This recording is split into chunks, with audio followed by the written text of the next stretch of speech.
April மாதம் துவங்கியதிலிருந்து காஞ்சிபுரம் மாவட்டத்தில் வெயில் வாட்டி வதைக்க துவங்கியுள்ளது.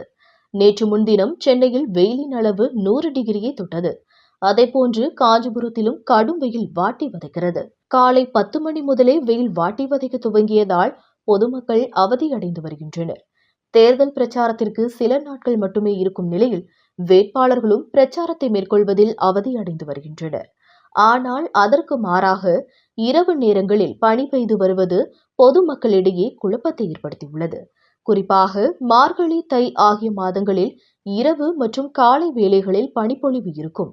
ஆனால் அதற்கு நேர்மாறாக தற்பொழுது ஏப்ரல் மாதத்திலும் பனி பொழிந்து வருவது குறிப்பிடத்தக்கது. காஞ்சிபுரம் நகர் பகுதியில் உள்ள மாவட்ட ஆட்சியர் அலுவலகம், மேட்டுத்தெரு, பேருந்து நிலையம், ரயில் நிலையம், பூக்கடை சத்திரம், ஓரிக்கை, சின்ன காஞ்சிபுரம் உள்ளிட்ட பல்வேறு பகுதிகளில் கடும் பனி பொழிந்து வருகிறது.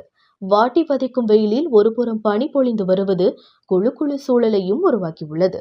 மறுபுறம் வாகன ஓட்டிகள் வாகனத்தில் மின்விளக்குகளை எரியவிட்டவாறு செல்கின்றனர். கோடை வெயில் ஒரு புறமும் இரவு மற்றும் காலை வேளைகளில் பனி பொழிந்து வருவது புதுவிதமாக உள்ளதாக பொதுமக்கள் தெரிவிக்கின்றனர். காஞ்சிபுரத்திலிருந்து ரிப்போர்ட்டர் தினேஷ்.